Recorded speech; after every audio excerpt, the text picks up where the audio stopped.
Hello, আসসালামু আলাইকুম guys. মোরা সকলে মিলে সবাই ধান লাগাইতে চইলা গেলাম আজকে সবাই। মোল্লায় কারা ছোকরা ছোকরা ছোট ছোট ছোকরা খোকন মোকন গোকন মোরা সবাই সকলে কোলার উদ্দেশ্যে রওনা দিছি। কোলা সামাই এখন ধানের বীজগুলা লইতেছি। এখন একজনে বীজ লইয়া কোলার রমে যামু। এখন দেখুন কিডা কদ্দুর লাগাইতে রে। এরপর আস্তে আস্তে মোরা এই বীজ লইয়া ওই ক্ষেতের দিকে রওনা দিতে আছি।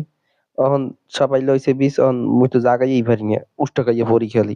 অহন মোল্লা করে ওই ছোকরা কয়, "এ বেটা তুই আর তার না ভালো মতো হাঁট। নাহলে বীজের লাগে তুই উবুড়েই পড়বি। উবুড়ে আয়।" মুই কই, "আচ্ছা খাড়া বেটা আমি আইতেছি অহনি তোর লাগে খাড়া।" মুই বীজ আনতে আনতেই হাঁপাই গেছি। এখন কই, "বেটা তুই একটু জিরাইলি খা।" ও কয়, "না লাগাইতে হইব হবি রে।" অহন ও কয় কি, "লাগা লাগা লাগা।" মুই কই, "মুই লাগাইতেই না মুই আগে জিরামু এরপর।" অহন কয়, "না জিরান যাইবো না তুই লাগাই লাগা।" অহন কয়, "ইয়া বাস।" মুই কই, "কি বেচমু?" কই, "ঘাস বাছ।" আমি কেমনে ঘাস বাছে? অহন ওই ওরম হাতাইতে হাইতে কয় যাইয়া উঠবে হেই ধরি খালি মেলা মারবি।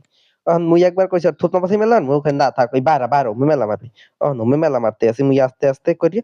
এরপর এইগুলো উঠেই তারপর ধান মুগো লাগাইতে হইবে। মুগো ক্ষেতের ময়লা বাচা শেষ। অহন মোরা ধান লাগাইনে পালা। অহন মুই যে ধান লাগাই অহন দেখি খালি ধান পড়তে যায়। অহন কয় তোরটা লাগাই না এরকম ফাঁক হয় কা। মুই কই, "বেটা খাড়া বেকারি কাম তো বেকারি কাম। বেকার তো দিতেছি বেকারই কাম। বেকার কেমন দেয়? বেকার আর ভালো মতো দেয়? তুই মোরে টাহাই দিলে তুই দেখতে মুই কি সুন্দর করে ধান লাগাইতাম।" অহন ও কয় কি, "বেটা লাগা লাগা কথা কইস না তুই লাগা হবিরে লাগা।" হবিরে লাগা কথা কইস না। নাহলে তোর এক টুকরা মাংস কম দিম মুই। আমি কই, "তুই মোর মাংস কম দিবি কে? তুই মোরে ১ থাল ভাত দিবি ২ থাল মাংস দিবি। নাহলে মুই এই বীজ সব যা লাগাইছি মুই সব উড়াই গেলাম। উড়াই বাড়িতে মুই গে।" অহন মুই তো আর পারি না মোরে দশের রোদ্দুরে মুই তো মাজার দিয়ে খাড়া রইছি। কয়, "বেটা লাগা হবিরে লাগা লাগা।" মুই ওরে একলা হালাই দিয়ে খেলার মধ্যে আই পড়ছি। কই মুই আর ভাই পারমু না। মুই যার দিকে মোর মাংসও খাওয়া লাগবে না, আমার ভাতও খাওয়া লাগবে না। আমি বাড়ির উদ্দেশ্যে রওনা দিছি। মুই এখন বাড়ির দিকে ভালো মতো গোসল-মোসল করে ভালো মতো ভাত-মুত খাইয়া আবার আমু।